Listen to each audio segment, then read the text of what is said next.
apporté des témoins et consorts, on a pu conclure que c'est Joseph Kabila qui était derrière les M23. Il y avait même une causerie entre Joseph Kabila et Nanga à l'Est, même quand il planifiait le coup d'État pour faire tomber Félix Tshisekedi.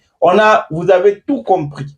Bon, finalement, vous avez décidé, après toutes les preuves que vous avez pu donner, prouvant même l'identité la fausse identité de Joseph Kabila, disant qu'il est rwandais. Aujourd'hui, vous nous revenez maintenant. Donc, ce que je suis en train de dire ici, ce n'est pas encore officiel, mais selon nos sources, parce que nous avons des gens qui nous informent, selon nos sources, il y a quelque chose qui se prépare. La haute cour militaire, celle qui a condamné Joseph Kabila, est en train de préparer une procédure disant que il y avait eu des irrégularités dans le discours, dans le quoi ça, le jugement, ou dans il y avait des irrégularités quand Joseph Kabila a été jugé, il y avait des irrégularités. Alors pour cela, on va acquitter Joseph Kabila pour dire qu'il n'est plus encore poursuivi.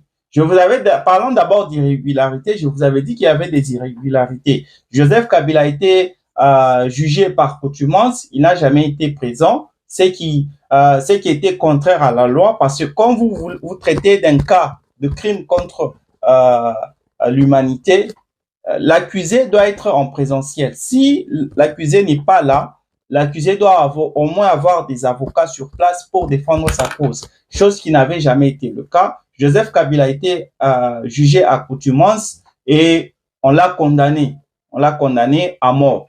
Donc, il y avait déjà des irrégularités. Mais ces irrégularités-là, ces gens-là connaissaient ce qu'ils faisaient, ils savaient ce qu'ils faisaient. Mais ils sont arrivés jusqu'au bout. On les a payé 3 millions de dollars à ces 7 cabinets d'avocats qui étaient alloués par le gouvernement pour traiter de ce dossier-là.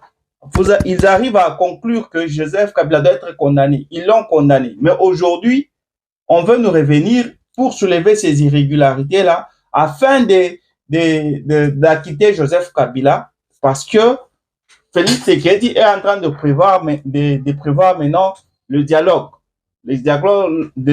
inclusif, et on ne peut pas parler de dialogue inclusif à ce moment sans parler de Joseph Kabila, parce que c'est lui qui est derrière les M23. Donc, si Félix Tshisekedi veut réellement la paix, il doit d'abord causer avec Joseph Kabila. Et il ne peut